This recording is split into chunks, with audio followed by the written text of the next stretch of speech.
buenas tardes, bienvenidos a este en vivo. Hoy les voy a hablar un poco de Nicolás Lumba, este sociólogo alemán que pensó un poco el lenguaje como un elemento catártico, como un elemento integrador de los procesos sociales. Y de una u otra forma voy a hablar de una experiencia personal para llegar poco a cómo Nicolás Lumba propone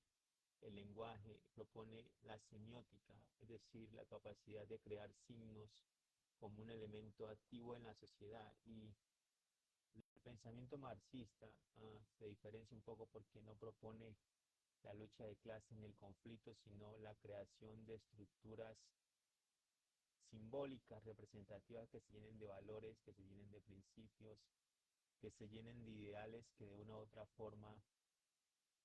permitan la identidad del individuo con la institucionalidad. Al respecto,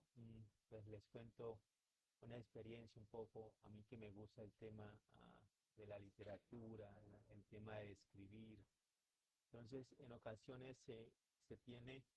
un problema existencial bien serio porque no digamos tanto que sea mal el que la gente juzgue que todo trabajo tiene que ser remunerado, porque es una dinámica que hasta el mismo trabajador la siente y la percibe así, que trata de cumplirla. Pero cuando yo paso, por ejemplo, horas frente a un computador, estoy frente a unos libros, entonces no esperar reverencia, porque de todas formas cada quien tiene que ser responsable por su vida. Pero lo que veo un poco es que se ve como que la gente empieza a dar la impresión como que te ven como que pierdes el tiempo. Entonces, desde la teoría de Nicolás Luhmann, con este ejemplo, o voy a muchas cosas, él pensaba que valorando el lenguaje en todo lo amplio que es, no solamente el transmitir el habla es el resumen del lenguaje, ¿no? Pero el lenguaje es corporal y es de gestos, o es espiritual, llamémoslo también en términos humanísticos, porque entonces cuando se valora el lenguaje, no solamente desde una óptica de que tiene que producir unos significados, digamos, que lleguen directamente a la materialidad de la idea, de lo concreto, y cuando se valora el lenguaje, porque es un proceso inherente, y cuando digo inherente no es el hecho de que hable, un proceso que se construye desde la psiqui, pero que llega al campo físico, cuando se valora el lenguaje como una experiencia de aprendizaje que se crece, que se valora, entonces al mismo tiempo se fortalece la institucionalidad, es decir, mientras más el individuo, por eso decía la experiencia de valorar la persona que lee, la persona que se cuestiona, porque en la medida en que las personas son conscientes de los símbolos, la semiótica y la simbología que representa el Estado,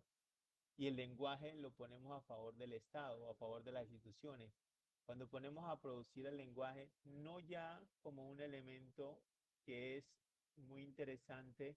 y en los pueblos latinoamericanos mmm, se vive, y yo creo que dicen que es parte de su esencia y no se puede perder,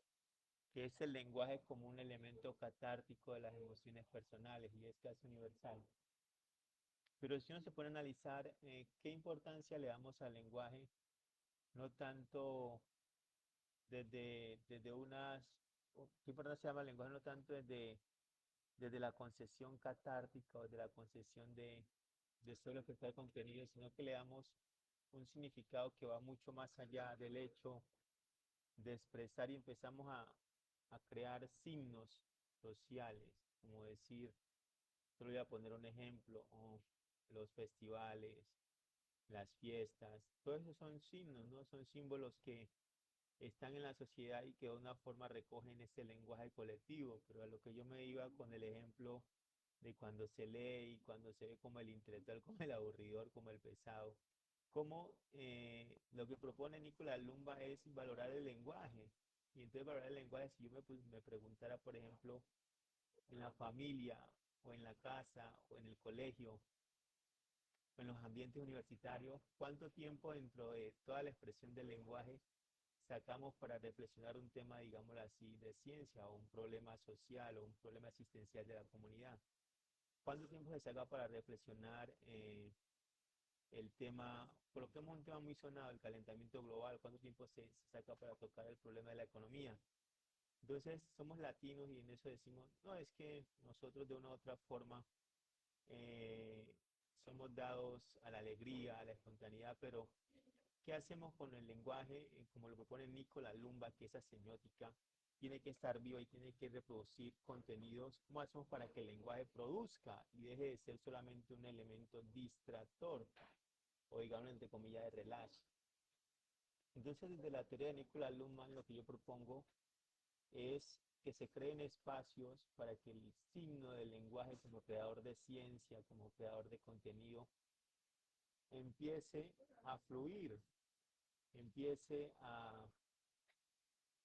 representar unas ideas que trasciendan más allá del instinto, más allá de la pasión, más allá del deseo. Unas ideas que empiecen a construir una Colombia o una Buenaventura llena de filosofía, llena de ciencia, llena, pues, puede ser porque también un poco el concepto de Dios por un poco el materialismo que se ha impuesto un poco, ya no es válido, pero como reflexión profunda, más allá del dogmatismo que se propone en las iglesias, que prácticamente es como que la persona solo ve una parte de la realidad. El concepto como idea se trabajaría para pensar el mundo de una forma cósmica, de una forma globalizada del conocimiento, no solamente como esa capacidad que se tiene esa capacidad que se tiene de expresar, sino el lenguaje como el creador de la semiótica, de la epigenesis, de la creación de la sociedad que soñamos. Entonces, cuando el lenguaje empieza como a tener una función más allá de lo instintivo, más allá del aquí, más allá de la ahora, y empieza como a proyectarse dentro de unas corrientes existentes de reflexión, de meditación, entonces el lenguaje empieza como a recrear la institucionalidad. Entonces ya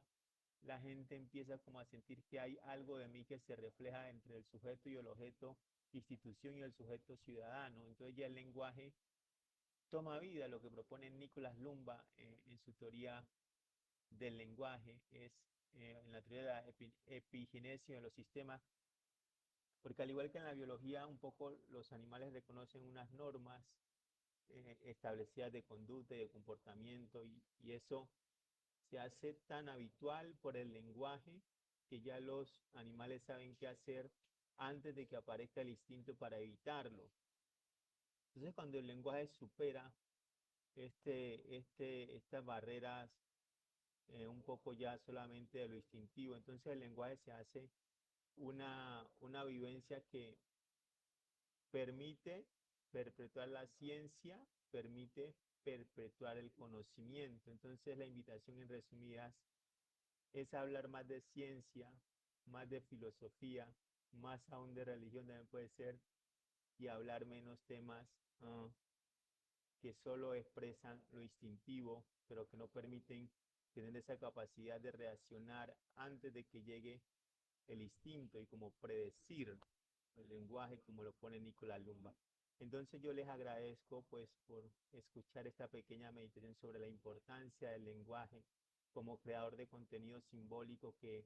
permite proyectar la sociedad frente a un lenguaje instintivo, un lenguaje predictivo y no un lenguaje que proyecte la institucionalidad y la cohesión entre ciudadanos. Muchas gracias y nos veremos en otro en vivo.